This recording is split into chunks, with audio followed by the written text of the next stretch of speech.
இப்போ வந்து நான் ஒரு புது புடவை எடுத்திருந்தேன். அந்த புடவைக்கு நானே கொஞ்சம் வச்சுக்கலாம்னு முடிவு பண்ணி வச்சிட்டு இருக்கிறேன். பாருங்கள், இதை கண்டினியூ பண்ணுறேன். எப்படின்னு நீங்களும் பாருங்கள். ஈஸியாக தான் இருக்கும். நம்மளே வச்சுக்கலாம். நாமளே வச்சுக்கிட்டோங்கிற சந்தோஷம் நமக்கு. ஒரு 50 ரூபா கொடுத்தோம்னாக்கா கடையில் கிடைக்கும், வாங்கி தைச்சிக்கலாம். இந்த நூல் 10 ரூபா 12 ரூபா தான். இது போதும், 2 புடவைக்கு கூட வச்சிடலாம். இது இப்போ எப்படின்னு பார்த்தீங்க, இது மாதிரி ஒரு அளவுக்கு உள்ள டப்பாவோ ஒரு அட்டையோ எடுத்துக்கோங்க. இதில் ஒரு 25 30ங்கிற அளவுக்கு எண்ணிக்கிட்டு சுற்றிக்கிங்க. நூலை சுற்றினீங்கன்னா இந்த அடர்த்தி கிடச்சிரும்.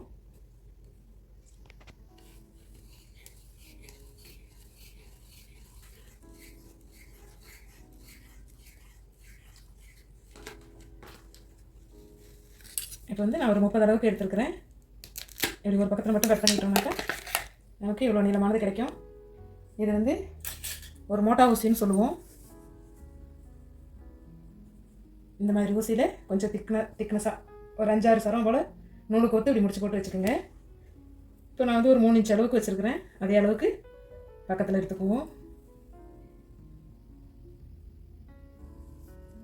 இந்த ஊசியவே இப்படி கொஞ்சம் ஆட்டினோன்னா அகலமாக நமக்கு கிடச்சிரும். அதுவே போதும்.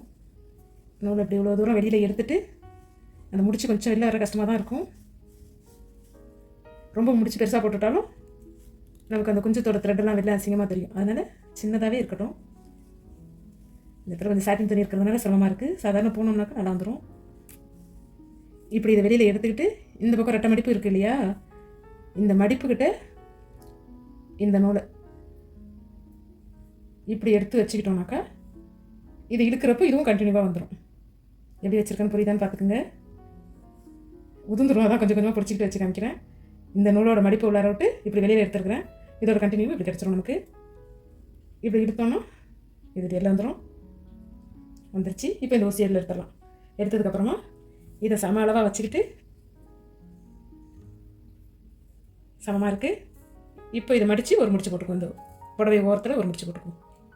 இப்படி விரலை சுற்றி கொஞ்சம் உதிர்ந்துருந்தோம். ஃபஸ்ட் டைம் செய்கிறப்போ உங்களுக்கு கொஞ்சம் கஷ்டமாக தான் இருக்கும். கவனமாக செய்தீங்கன்னாக்கா நல்லா வந்துடும். இப்படி எடுத்துட்டோம்னாக்கா வந்துடும். கொஞ்சம் கொஞ்சமாக டைட் பண்ணிவிடுவோம்.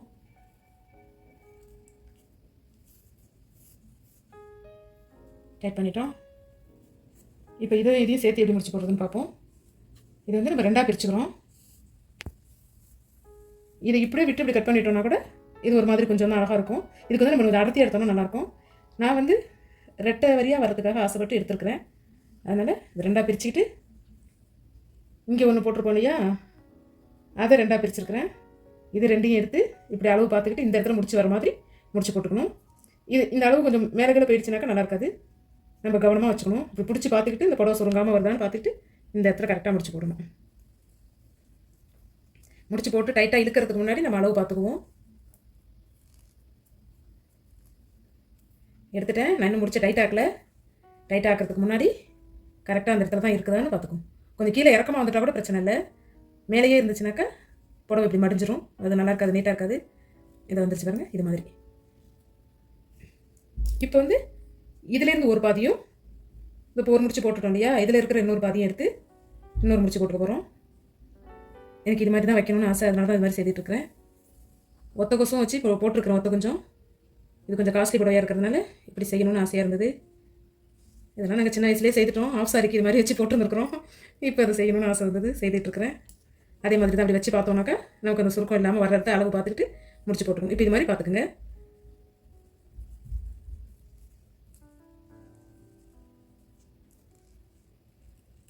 இதே மாதிரியே நம்ம கண்டினியூவாக மீதி எல்லாத்தையும் முடிச்சுக்க போகிறோம். முடிச்சு டைட் பண்ணுறதுக்கு முன்னாடி நான் பார்த்துக்கிறேன் அளவு சரியாக இருக்குதானே. அதுக்கப்புறம் தான் டைட் பண்ணுவேன். அதை நீங்கள் கையை விட்டுட்டா கூட அப்படியே உதிர்ந்து வந்துடும் இந்த பட்டு நூல். அதனால் கையில் பிடிச்சிக்கிட்டே தான் நம்ம அளவு பார்க்கணும். சில்க் த்ரெட் போட்டால் தான் அழகாக இருக்கும். ஆனால் அந்த சில்க் த்ரெட் நம்ம கையில் ஒழுங்காக வேலைக்கு வராது. நம்ம தான் கவனமாக இருக்கணும். டைட் பண்ணிட்டேன். அதுதான் இது வேறு நம்ம ஓரளவுக்கு டைட்டாக எடுத்துட்டோம்னா அதுக்கப்புறம் அது லூஸ்லாம் வராது. இதை வந்து ஒரு குறிப்பிட்ட அளவு நமக்கு எவ்வளோ தேவைன்னு உயரத்தை பார்த்துட்டு சமமாக கட் பண்ணி விட்டுட்டோம்னாக்கா பார்க்க அழகாக இருக்கும். அவ்வளோதான். இதே மாதிரி மீதி எல்லாத்தையும் செய்துட்டு முடிச்சதுக்கப்புறம் உங்களுக்கு ஃபோட்டோ காமிக்கிறேன். நீங்களும் பிடிச்சிருந்தா செய்யுங்க. எல்லாமே முடிச்சிட்டேன் ஃப்ரெண்ட்ஸ். இது வரைக்கும் முடிச்சிருக்கிறேன். இப்போ லாஸ்ட் ஒன்று வந்து இப்படி முடிச்சிருக்கேன். லாஸ்ட் ஒன்று இதையும் சேர்த்து இந்த இடத்துல ஒரு முடிச்சு போட்டுக்க வேண்டியது தான். முடிச்சு போட்டுட்டு இந்த இடத்துல கட் பண்ணிவிடுவோம். அவ்வளோதான். இப்படியே முடிச்சு போடுங்க. And then the rest of the name defining the name of the neighborhood. Okay, bye. Thank you. Okay, so this is auto discovery. Let's look into something else. Probably you are familiar with this one.